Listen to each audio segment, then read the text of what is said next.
Hello, Peter Knight here again, talking about geography. We're at that time of year where I have a lot of students at the minute who have essays due in the next week or so, when it's too late really to send me a draft of their essay for me to comment on, because by the time I've had a chance to look at it, sent them the comments back, there's not really then time for them to do very much on it before they have to hand it in. A week before the deadline, they should have finished by now anyway, and really you should be at the final check-over stages before handing in your essay. So in this last week, when it's too late to get much feedback, what do you need to check? What are the main things you need to have a look at? As well as the basic add more detail, add more information, add more depth. What else can you do to finish off your essay, to perfect your essay, and to make sure that you haven't made any silly mistakes? As always, there's information in this basic textbook. Even at this stage when you think you've finished, Chapter 15, how can you perfect it before you hand it in? Make sure you follow the basic advice and instructions in that chapter, as well as building into your essay all the advice that you've been reading through in the previous chapters as you've been working through your essay. But let's just pull out a few specific things, straightforward, easy things at this stage that you can do right now. If you can't get hold of me at the last minute, what can you do to fix your own essay without my help? The first thing is to make sure you've followed all the basic rules. You've had instructions for the essay, you've had a handbook that tells you what to do, you have house style rules, there's a particular style of referencing that you have to use. It's the Harvard system, and that applies not only to the reference list at the end of the essay. Make sure it's alphabetical. A lot of students forget that. Make sure you have all the information that you need in each reference within the reference list. Make sure you've done a reference list, not a bibliography. They're completely different things. You need a reference list, and it needs to be headed reference list. We're not looking for a bibliography. Also make sure that your in-text citations are in the correct format. It's amazing how even after weeks, months or years of instruction, some students still hand in their essays with the in-text citations incorrectly formatted. Don't include the author's initials. Don't include long lists of authors. Use et al. There are rules about the format of your essay. How wide are the margins meant to be? Check the house style. Do it right. It's not complicated. These are easy things to fix, easy problems, easy errors to make sure that you don't make. Don't forget to put your identifier on, whether it's your name, if it isn't being anonymously marked, or if it's an anonymously marked essay, make sure you stick your student number on there so that we can give the marks to the right person when we're done. For most of your essays, you'll be required to include a word count to show that you've stuck more or less to the word limit. So include the word count if you're meant to. Follow all the rules, follow the instructions. It's basic stuff. It isn't rocket science. If you do it, you'll do better. If you don't do it, then things could go wrong. Number two.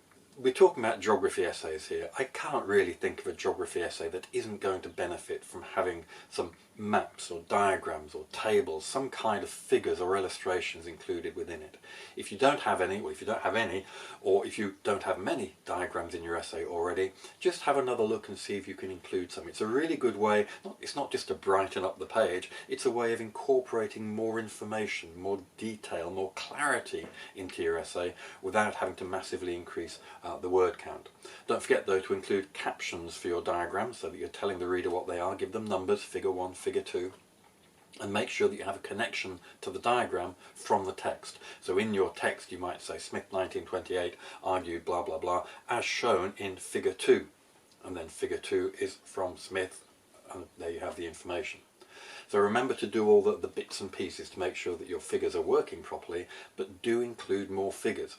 It's a geography essay. There aren't many geography essays where there isn't going to be some appropriate position to have a map or data tables or photographs, line drawings, whatever it might be. You don't necessarily have to make your own. You can grab them from previously published sources as long as you reference them correctly. Again, look in the How to Do Your Essays textbook for advice as to where you can incorporate diagrams if you're not sure about how to do that. Number 3, we're getting towards the bigger things here. We started easy and we're getting towards the bigger, chunkier issues.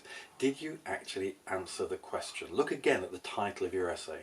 It will either be a question, what time is it, or it'll be an instruction, explain the difference between A and B.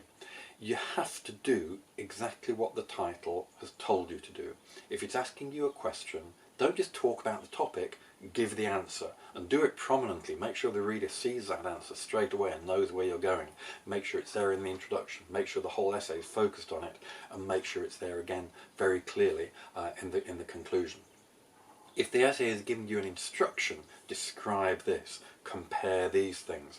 Just go again and make sure that you've done that throughout the essay, and also that you've clarified right at the outset that you know you're doing that and exactly how you're doing it, and make sure that your conclusion reprises that comparison or that explanation very clearly, so at the end of the essay the reader, the marker, can say, yep, they've done exactly what was required of them, well done, I can give this full marks.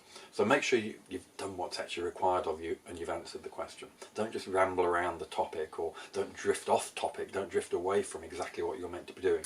This isn't your life's work writing the 200,000 word book on the topic.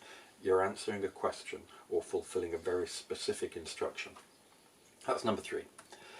Number 4, in answering the question and presenting all your evidence and all your explanations, you need to keep the reader very clearly on board as you work your way through your argument. One of the best ways of doing that, or one of the most important ways of doing that, is through having an effective introduction and an effective conclusion. The introduction and conclusion have very specific jobs to do, and they're the areas of the essay that students typically neglect. A lot of students have a really short introduction that doesn't do its job, a really short conclusion that doesn't do its job, and they focus entirely on the middle sections of the essay, just pouring in information. And the information doesn't really work very effectively because it doesn't have that introduction that sets out the story, and it doesn't have that conclusion that makes sure that the reader has understood everything and put it all together in the way that you want them to put it together. Again, that textbook that I keep mentioning, the textbook I keep waving at you, there's a whole section, there are whole sections in there just about the introduction and just about the conclusion that will give you advice about exactly what you need to do to make sure that those important sections of the essay are actually doing their jobs properly. So fix the introduction and fix the conclusion. Number 5, finally, just check the instructions and the advice you've been given one more time before you hand in the essay. Look again at just check the title, check you've got the title right, check you've got the submission deadline right. Make sure that you've got the word length correct. Was it a 2,000 word essay or was it a 1,500 word essay? Just go and check you've done it right. Don't realise after you've handed it in that you missed a key instruction about something that you must or mustn't include.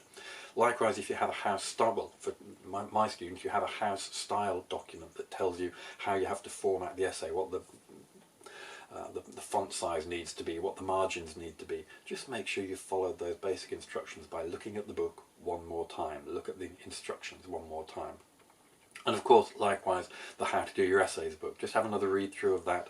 Look at the sections particularly that focus on how can you perfect the essay at this late stage. Basically, if you follow the instructions and the advice, you're likely to do well. If you don't follow the instructions and you don't follow the advice, then you're likely not to do so well. It isn't that we penalise you because we say, oh, they didn't follow the instructions in the book.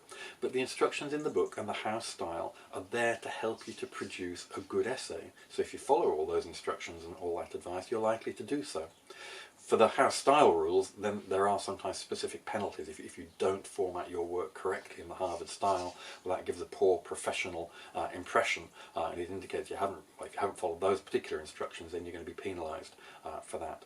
So make sure that you're aware of all the advice, that you've followed all the advice, and if at this late stage it's too late now for you to get help directly from me, well then there's help available for you in this book. Okay.